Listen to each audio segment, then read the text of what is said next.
you knew that thing was out here? I'm sorry for your men, Colonel. But if you want to make their sacrifice worthwhile, get us home with proof.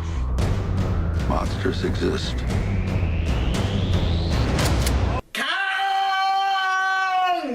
Skull Island. Alright, so Kong Skull Island is the second installment of this monster movie universe. First we had Godzilla, which came back in 2014, and now we have the second installment, Kong Skull Island, which eventually will lead up to Kong versus Godzilla, which is going to be awesome. Alright, so my thoughts of this movie. I've been hearing reviews about this movie that a lot of people did not really care for, especially a guy I usually work with didn't really care for the movie. And when I was watching the movie, I didn't see that many complaints about the movie. I had a lot of fun with this movie. First off, the basic premise, it takes place in the 70s, so it is kind of a prequel to Godzilla. The only connection really it has to Godzilla is, well, there's a post-credit scene, I'll get to that in a little bit, but it's the same company, Monarch, that was in Godzilla, which was Ken Watanabe's company. And their whole company is to study monsters, to learn how to defeat them, blah blah blah. That's basically the really only connection we really get to the 2014 Godzilla movie. I have to say, I really enjoyed the movie. Are the human characters a little bland? Yes. But were they bland in a movie like Jurassic World? Yes, they're about the same, to be honest with you, the human characters are.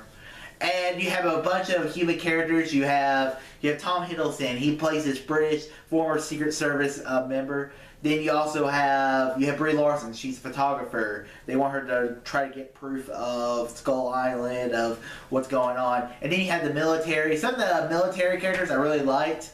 And really the villain, I guess, of the movie is Sam Jackson. Sam Jackson, you can kind of see where he's coming from. He says it towards the beginning of the movie, which I really liked. The quote it was like, pictures are more powerful than a gun, because his division of his army, or of the troops, they're getting ready to leave Vietnam. He's like, we didn't win the war, what's going on? So we didn't lose the war, we just gave up.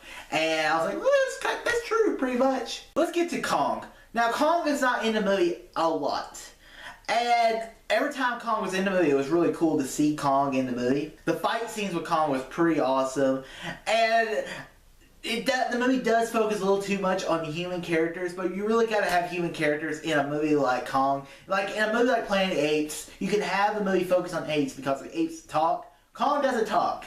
And one thing I liked about the movie is we all know how King Kong ends. King Kong, he's in New York City, he climbs the Empire State Building, and some idiots friggin' shoot him. That's how Kong ends every time. And this was a new creative version of King Kong. There is a big hint of the 70s like rock music, and they did try to make it into like a character, so it wasn't too forced upon, at least in my opinion, because the music doesn't just play in the background for no reason. They actually had the music in the helicopters, so I will not give the movie too much crap about that. Overall, Kong Skull Island was a lot better than I was expecting, because I went into this movie kind of expecting not that great, but I like the 2014 Godzilla a little more, but I like this. I'm looking forward to the next installment of the monster movie universe. And the post-credit scene where it basically shows Godzilla, Mothra, that was really cool to see too. This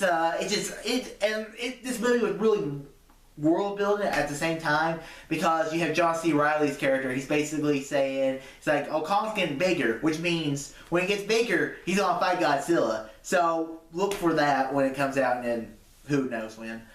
I'm going to give Kong Skull Island a B+. Very enjoyable movie. It's not the best movie you can see, but it is definitely an enjoyable movie to go see if you're into like an ape throwing crap at helicopters. Have you seen Kong Skull Island? What are your thoughts? Comment below, let me know. And guys, if you like this video, click that thumbs up button. Subscribe to see more. Tell your friends about Easy Nation. All too easy.